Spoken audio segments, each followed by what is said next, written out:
Mi nombre es Juan, y a mis 80 años he aprendido que las casas, como las personas, guardan secretos en sus cimientos. El mundo me conoce como el abuelo de Cristiano Ronaldo, y es el mayor honor de mi vida. Soy el patriarca de una familia de gente extraordinaria, de una hija, Dolores, cuyo coraje podría avergonzar a un ejército de hombres, y de un nieto, Cristiano, que ha demostrado que la fuerza de voluntad y el amor a la familia son los verdaderos pilares del éxito. Nuestra historia es una que el mundo cree conocer, una historia de superación y trabajo duro.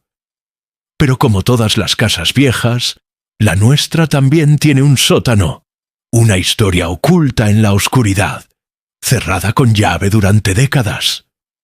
Una historia que comienza con un crimen, una injusticia que lo cambió todo y que nos obligó a reconstruir nuestras vidas sobre cenizas. Hoy, finalmente, he encontrado la llave de ese sótano. Hoy voy a abrir la puerta y a exponer lo que encontré en su interior. Un secreto macabro que ha esperado 60 años para ver la luz. Lo hago no por venganza, sino para que se entienda la verdadera dimensión de la lucha de mi familia y la verdadera raíz de la fortaleza de mi nieto. Antes de descender juntos a ese sótano oscuro y polvoriento de mi memoria, quiero pedirte que me acompañes en este viaje. La verdad que estoy a punto de revelar ha sido una carga silenciosa, un peso que definió el curso de mi vida y la de mis seres queridos. Compartirla ahora es un acto de justicia final.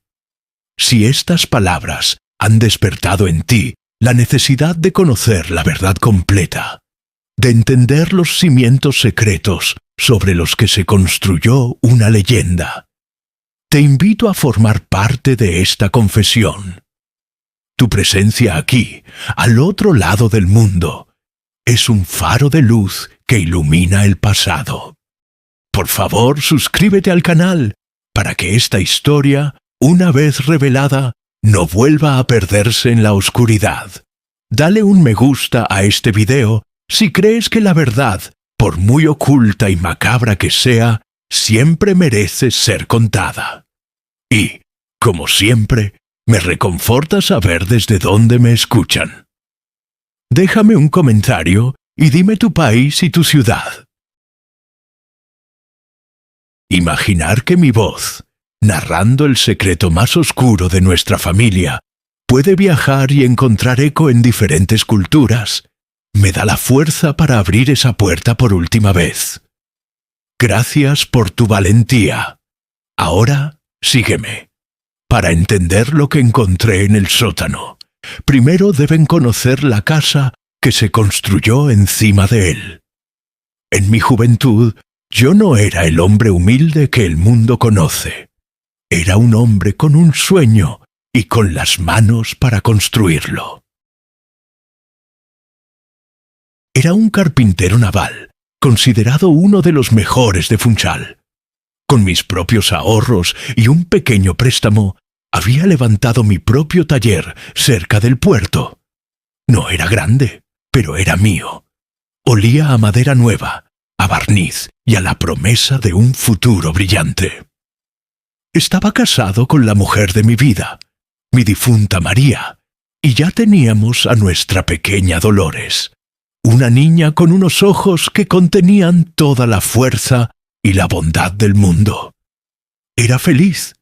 Era un hombre orgulloso. Mi trabajo era de calidad y mi pequeño negocio comenzaba a prosperar. Y mi éxito, aunque modesto, empezó a generar envidias. Mi principal rival en el puerto no era otro carpintero, sino un comerciante llamado Señor Aguiar. Era un hombre rico, poderoso, que había heredado su fortuna y que despreciaba a los que, como yo, intentábamos prosperar a base de nuestro propio esfuerzo. Él era dueño de varios almacenes que rodeaban mi pequeño taller, y durante meses intentó comprar mi terreno. Quería expandir su imperio, y mi pequeño taller, mi sueño, estaba en su camino. Sus ofertas eran insultantes, muy por debajo del valor real. Me negué una y otra vez. «Esta tierra no solo vale dinero, señor Aguiar», le dije una vez. «Vale el sudor de mi frente y el futuro de mi hija». Él se rió, una risa fría y condescendiente.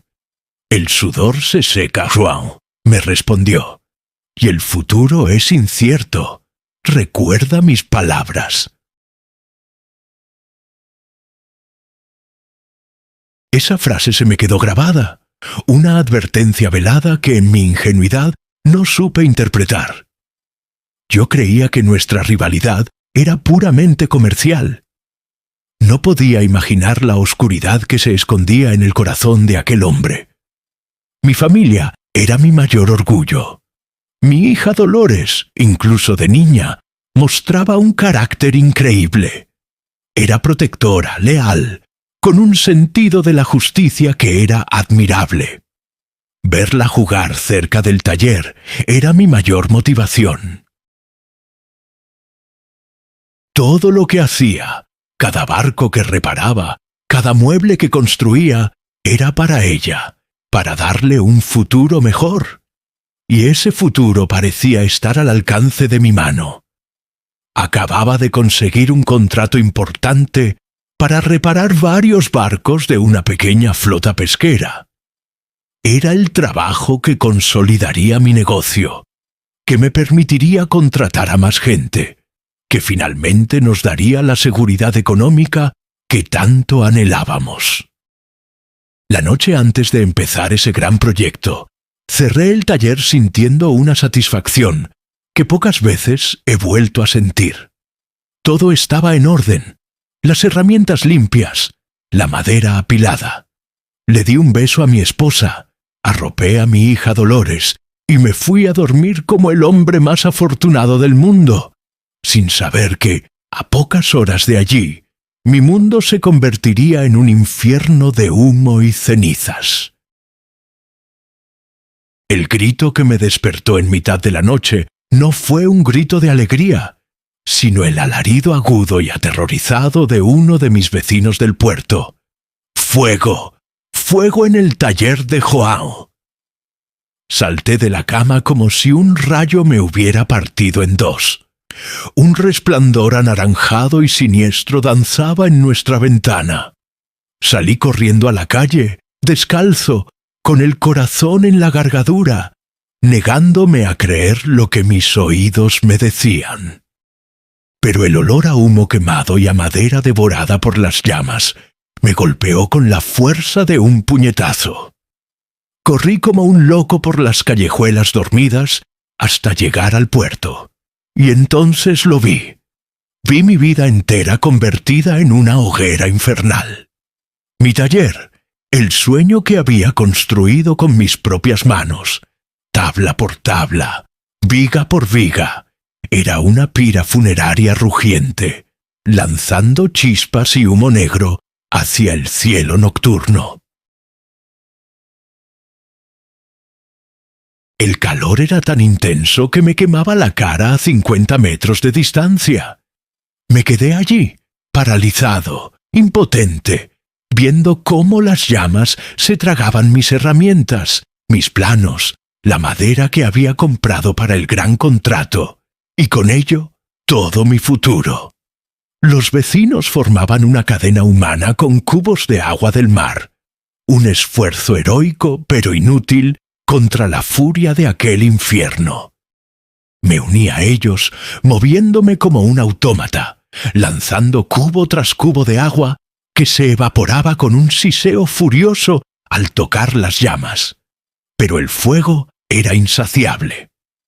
Cuando finalmente amaneció, lo único que quedaba era una pila de escombros humeantes, vigas carbonizadas y el esqueleto ennegrecido de lo que había sido mi orgullo y mi sustento.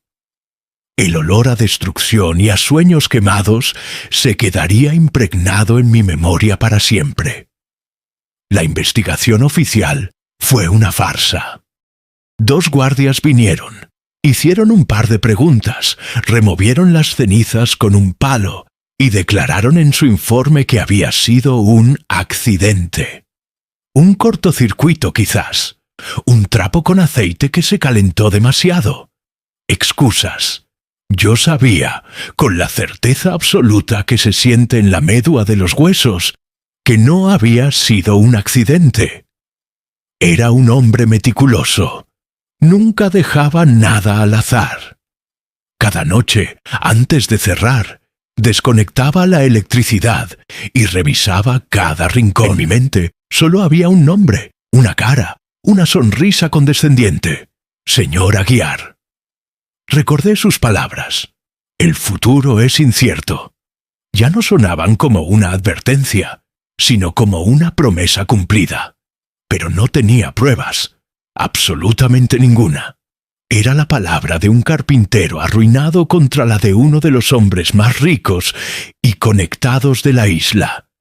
Acusarlo habría sido como acusar al viento. Me habrían llamado loco.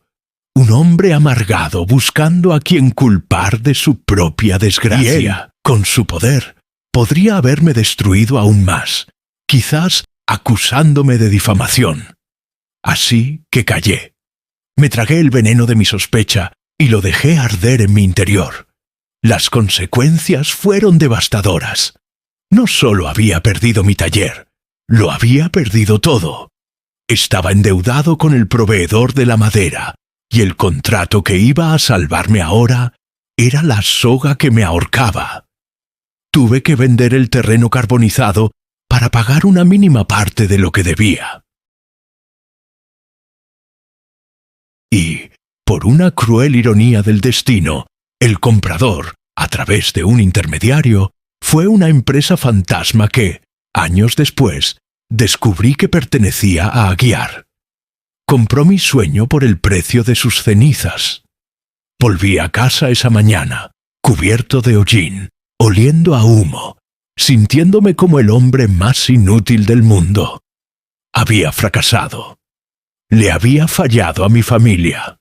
Me derrumbé en la puerta, esperando los reproches, las lágrimas de desesperación de mi esposa.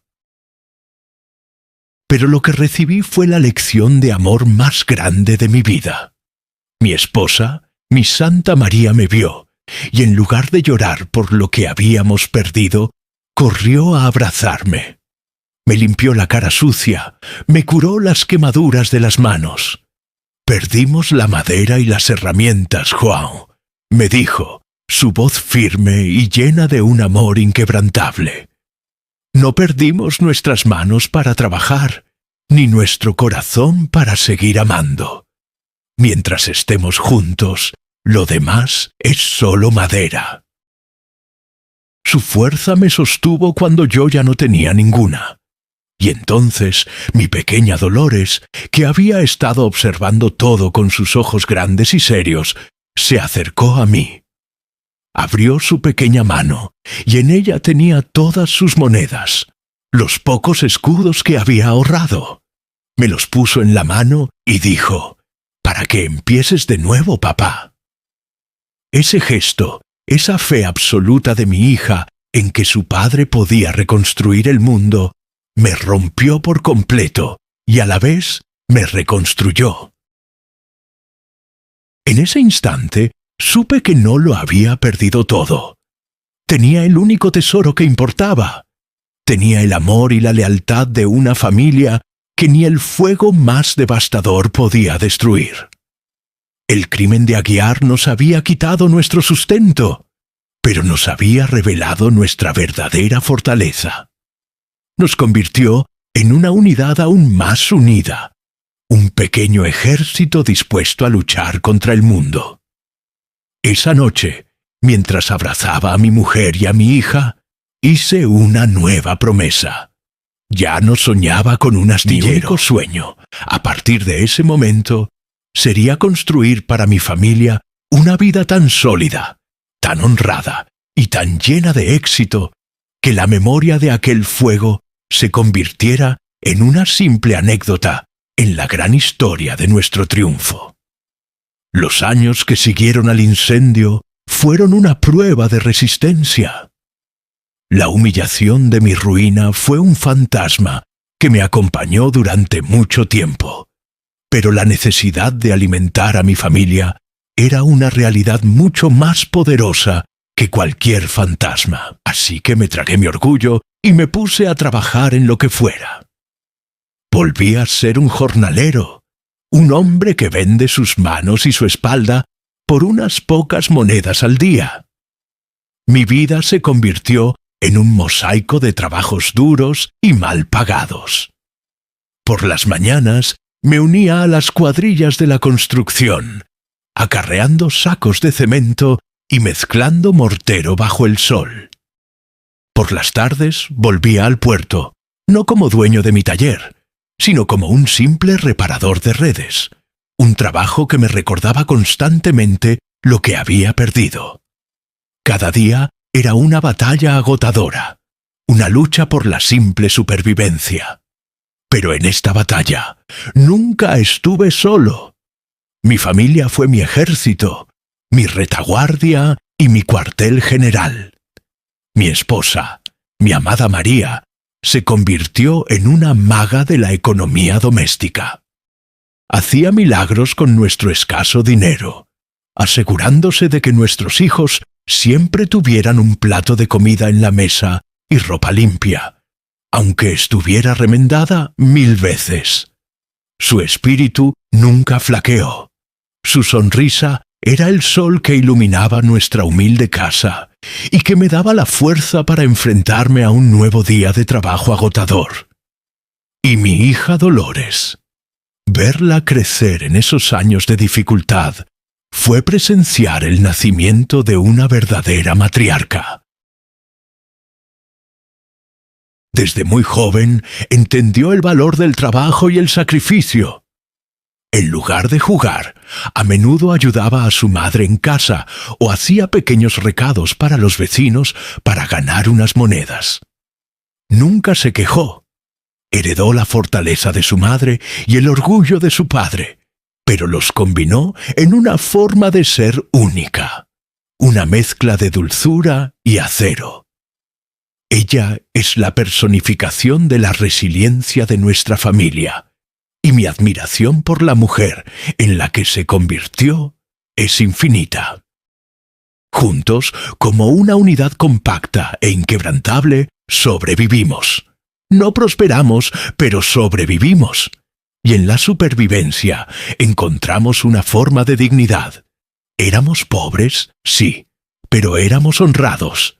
Éramos una familia que se había enfrentado a la desgracia y que, gracias a nuestro amor y nuestro esfuerzo mutuo, seguía de pie.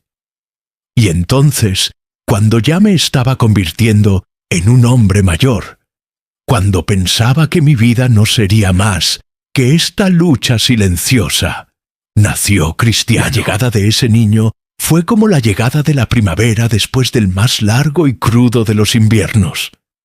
Trajo a nuestra casa una luz, una energía, una nueva esperanza que pensábamos que habíamos perdido para siempre. Desde el primer momento, fue un niño especial. Tenía una vitalidad, un fuego en la mirada que me recordaba a mí mismo en mi juventud, antes de que el cinismo y la desconfianza apagaran mi llama. A medida que crecía, su pasión por el fútbol se convirtió en el centro de su pequeño universo, y también del nuestro. El sonido de su balón golpeando la pared de nuestro patio era la nueva banda sonora de nuestras vidas, un sonido de pura alegría y de una determinación inagotable. Y fue observándolo, viendo esa pasión tan pura, que encontré un nuevo propósito para mi vida. El fuego había destruido mi primer sueño, el de mi taller. Pero aquí, delante de mí, había un nuevo fuego, un fuego creativo y lleno de vida. Y me juré a mí mismo que dedicaría el resto de mis días a proteger y a avivar esa llama. Me convertí en el mentor de Cristiano. mi experiencia con el desastre se convirtió en mi libro de lecciones. Todo el dolor, toda la injusticia que había sufrido a manos de Aguiar, lo transformé en enseñanzas para mi nieto. Cristiano, le decía, sentados en el bordillo después de entrenar, la gente puede quitarte tu casa, tu dinero, tu negocio. Lo material va y viene. Lo vi con mis propios ojos. Pero hay dos cosas que nadie te puede quitar nunca: lo que construyes dentro de tu cabeza y lo que construyes dentro de tu cuerpo. Tu carácter y tu fuerza son las únicas propiedades que son verdaderamente tuyas. Son a prueba de fuego. Le enseñé el valor del trabajo como un fin en sí mismo. Le expliqué que cada músculo que fortalecía, cada regate que perfeccionaba, era un ladrillo en la construcción de una fortaleza interior que ningún enemigo podría jamás derribar. Y él, mi nieto, con un espíritu que es un verdadero regalo de Dios, no solo entendió la lección, sino que la abrazó como si fuera su propia religión. Su ética de trabajo, incluso de niño, era algo sobrenatural. Era el primero en llegar al entrenamiento y el último en irse. Repetía los ejercicios hasta la perfección, no porque yo se lo ordenara, sino porque sentía en su interior una necesidad compulsiva de ser el mejor, de ser inmejorable, de ser inexpugnable. Es un hombre de una dedicación y una disciplina que yo jamás he visto en nadie. Y su madre, mi hija Dolores, fue la arquitecta de ese espíritu, proveyendo el amor incondicional y el apoyo emocional que permitieron que esa disciplina floreciera sin romper al niño. Juntos, toda la familia, creamos un ecosistema para que él pudiera crecer.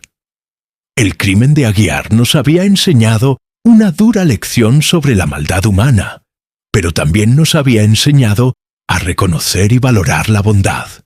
Y canalizamos toda esa energía, toda esa sabiduría ganada a través del dolor, en este nuevo sueño, en este nuevo proyecto. El proyecto ya no era un taller de carpintería. El proyecto era cristiano. Y esta vez sabíamos que estábamos construyendo algo que ningún fuego, ninguna traición, ninguna maldad podría jamás reducir a cenizas. Entendido, dando continuidad a la historia. Y así, esta historia nos trae de vuelta al presente. A hoy, a este anciano de 80 años de pie frente a los huesos de una casa muerta. La mansión de señor Aguiar, que en mi juventud me parecía un palacio inexpugnable, es ahora una ruina, con las ventanas rotas como ojos vacíos y las paredes cubiertas de la hiedra del olvido. Aguiar murió hace años, solo y amargado, y ahora su casa está a punto de ser demolida para construir apartamentos modernos. Pero antes de que la tiren abajo, antes de que el último vestigio de su memoria sea borrado de esta tierra, sentí una necesidad inexplicable, una llamada desde lo más profundo de mi ser, de entrar una última vez. Era algo que le debía al joven carpintero que fui. Era algo que le debía a mi familia por su fe ciega en mí. Durante 60 años he vivido con la certeza moral de la maldad de Aguiar, pero nunca tuve la prueba. Y aunque el éxito de mi nieto Cristiano, la fuerza de mi hija Dolores y el amor de toda mi familia son la única vindicación que realmente necesito, sentí que este era el último capítulo y tenía que leerlo. Con el corazón latiendo con la fuerza de un hombre joven, salté la valla oxidada y entré en la propiedad. La puerta principal estaba abierta, colgando de una bisagra. Dentro, el aire era espeso, pesado con el olor a humedad, a polvo y a tiempo estancado. Cada paso que daba sobre el suelo cubierto de escombros resonaba en el silencio fantasmal. Era como caminar por la tumba de mi enemigo. Recorrí las habitaciones vacías, imaginando la vida de lujo y arrogancia que se había vivido entre aquellas paredes. Una vida construida sobre la ruina de los sueños de otros. No sentía odio, solo una extraña y fría distancia. Su mundo ya no me importaba. Pero entonces vi una puerta entreabierta al final de un pasillo oscuro. La puerta del sótano, el sótano de Aguiar, pero una fuerza que no puedo describir me empujó hacia allí. Bajé los escalones de piedra con cuidado, el aire volviéndose más frío y más húmedo con cada paso. El sótano era grande, oscuro, un laberinto de trastos viejos cubiertos por sábanas blancas que parecían sudarios. Y fue allí, en el rincón más oscuro, donde lo encontré. No estaba buscando nada en particular, pero mis ojos se posaron en una sección del suelo de piedra que parecía diferente. Una losa que no encajaba perfectamente con las demás. Movido por la curiosidad, me arrodillé, mis viejas rodillas protestando, y con la ayuda de un trozo de hierro hice palanca. La losa cedió con un ruido sordo, y debajo, en un pequeño hueco excavado en la tierra, había una caja de metal, cerrada y oxidada por el tiempo. El corazón me dio un vuelco, con una certeza absoluta que no debía abrirla, que debía dejar en paz a los muertos. Pero la tentación, la necesidad de saber la verdad definitiva, fue más fuerte. Forcé la cerradura con el mismo trozo de hierro. El metal crujió y la tapa se abrió. Lo que encontré dentro no fue oro ni joyas. Fue algo mucho más valioso y a la vez infinitamente más macabro. Era un pequeño altar de la maldad de un hombre, el museo privado de su crimen. Lo primero que vi fue un trozo de madera carbonizada. Con los dedos temblorosos le di la vuelta, y allí, apenas legible bajo el hollín, pude leer las letras de mi propio nombre, parte del letrero de mi antiguo taller. Pintería João. A su lado había un pequeño cepillo de carpintero, una herramienta que me había regalado mi padre. Su mango de madera, ahora una masa deforme y derretida por el calor del fuego. Aguiar no solo me había destruido, había guardado los trozos rotos de mi sueño como trofeos. Pero la prueba final, la confesión que había esperado 60 años, estaba al fondo de la caja. Era un pequeño diario de cuero. Lo abrí, y las páginas amarillentas olían a maldad antigua. Busqué la fecha del incendio, y allí estaba. La caligrafía de Aguiar era elegante, la de un hombre educado, pero las palabras que leí eran las de un monstruo. Esta noche, había escrito, finalmente he eliminado el molesto obstáculo del puerto. El pequeño carpintero y su ambiciosa tienda ya no son más que un recuerdo humeante. Fue más fácil de lo que pensaba. Un poco de aceite, una cerilla en el lugar adecuado, y el viento de la noche hizo el resto. Mañana, cuando llore sobre sus cenizas, le haré una oferta caritativa por el terreno inútil. La gente verá mi generosidad, y yo construiré mi almacén sobre la tumba de sus pequeños sueños. Hay una cierta poesía en la destrucción. Leí la página una y otra vez. No sentí rabia. No sentí el deseo de venganza que habría sentido en mi juventud. Lo que sentí fue una inmensa y tranquila ola de vindicación. La verdad, después de 60 años, La verdad estaba en mis manos. Mi sospecha no era paranoia. Mi ruina no había sido un accidente. Había sido el acto deliberado de un hombre malvado. Me quedé sentado en el suelo de aquel sótano macabro, con el diario en mi regazo, y pensé en mi familia. Pensé en mi esposa, que había creído en mi inocencia sin necesidad de pruebas. Pensé en mi hija Dolores, que me había defendido con la fe ciega del amor puro. Y pensé en Cristiano. Pensé en la ironía suprema de la vida. Aguiar había quemado mi pequeño taller para construir su almacén. Pero de las cenizas de ese crimen, de la pobreza y la lucha que nos impuso, nació una determinación en mi familia, una voluntad de hierro, que, a través de mi nieto, había construido un imperio global que haría que los pequeños almacenes de Aguiar parecieran cajas de cerillas. Él había intentado destruir nuestro futuro, pero, sin saberlo, había plantado la semilla de una grandeza que nunca podría haber concebido. El crimen de Aguiar fue macabro, sí, pero el resultado final, la fuerza y el éxito de mi familia, había sido sublime. Sentado en el suelo frío de aquel sótano, con la prueba irrefutable de un crimen de 60 años en mis manos, sentí que se cerraba el círculo más largo y doloroso de mi vida. Por un momento, una oleada de un antiguo instinto de venganza recorrió mi cuerpo. Podía tomar esa caja. Podía llevar el diario a los periódicos, a la policía. Podía destruir póstumamente el nombre de señor Aguiar, exponer su maldad para que toda la isla supiera la verdad y limpiara mi nombre de cualquier sombra de duda que pudiera quedar. Podía hacerlo.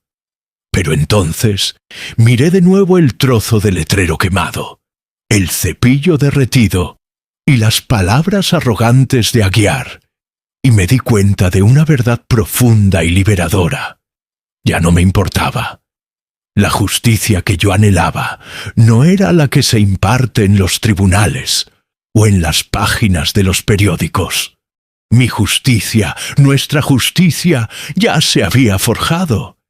Se había construido a lo largo de 60 años de lucha, de amor y de una victoria tan aplastante que hacía que el contenido de aquella caja de metal pareciera insignificante, casi patético. ¿Exponer el crimen de Aguiar? ¿Para qué? Para demostrarle a un pueblo, que en su mayoría ya me respetaba por ser el abuelo de Cristiano, que yo no había sido un fracasado. No necesitaba hacerlo.